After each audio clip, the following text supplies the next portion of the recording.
610 WTVN. Let's go over to the LegacyRetirementGroup.com phone line, and let's go down behind enemy lines, but a friendly voice, down to Dallas, Texas. Our defense attorney is Jeremy Rosenthal. JR, how are you? I'm good. I'm going to keep my voice down because I'm behind enemy lines, but I'll tell you what, I-O. There you go. See, I know. Even I get it. Even I know. Look, there more people in Texas want you guys to win than you know. Go ahead. Is that right? Because I was going to ask you. I know you're a Texas Tech guy, and by default you're not a Longhorns fan. You're pulling for the Buckeyes as well.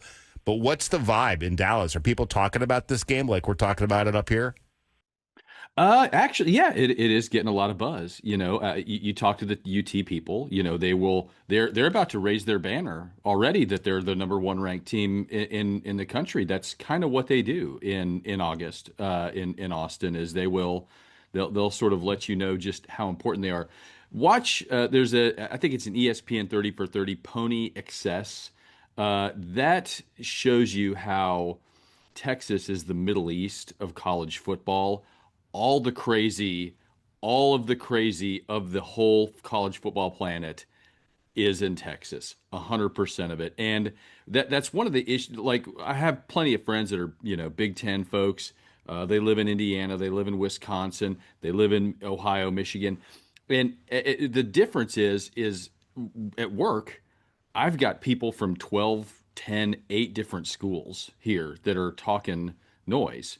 And whereas you guys, right? I mean, you might have an annoying Cincinnati somebody, right? But really, who else is there, to really not like? That's the genesis of a lot of our hatred.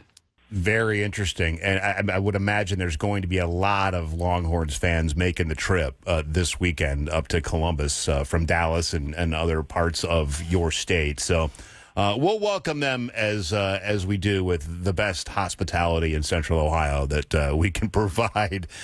So we, anybody that's traveling from your state, we wish them safe travels, but we hope they go home a little depressed on Saturday. Well, there afternoon. you go. No hospitality on third down. Please. That's exactly right. Okay. Hey, I do want to spend a minute, talk a little business with you. One of the bigger stories was last week, and the Eric and Lyle Menendez situation. They were denied parole by the California parole board there after they've been in prison since 1989. And, I don't know, what's another couple of years if you've been in prison since that long. So what's your overall read? There was new evidence that came out, since they've been in prison. What's your overall read and them being denied by parole? Were you surprised? Not surprised. And the reason I'm not surprised is because statistically speaking, 70% of first-time offenders are denied on parole. And of those, I want to say 85% are typically going to be nonviolent offenders. So the odds are really, really, really stacked against you if you are a first-time person that's up for parole. These were very gruesome crimes. You're not in a court of law. It's administrative. You don't have formal rules of evidence. They can and they will bring up things from 1997 that you did in prison. I believe one of the brothers brought in a phone at one point. Yeah. That's a huge no-no. And all of these things these are when the chickens come home to roost. If there's good news for the Menendez brothers here, in California, the parole board also determines when you're next eligible. And they made it the quickest that they could, which is 3 years. So maybe that's an indication that next time around they might get it. They've got an aggressive legal team that's trying some other measures, that's trying some other end arounds. Don't know if those are going to work. So far, they haven't. But yeah, this story is pretty passionate. A lot of folks really emotional about it. Yeah, so they got the 3-year denial, but they do have some, as you said, some other end arounds. They can request an administrative review in a year, and if that is granted, then the parole board will meet sooner, maybe as soon as 18 months. But again, so if you've been in prison since 1996, I don't know how big of a deal 18 months is. But I guess the question for me, Jeremy, is, are they a threat to their community? Are they a threat to society if they are allowed to walk free?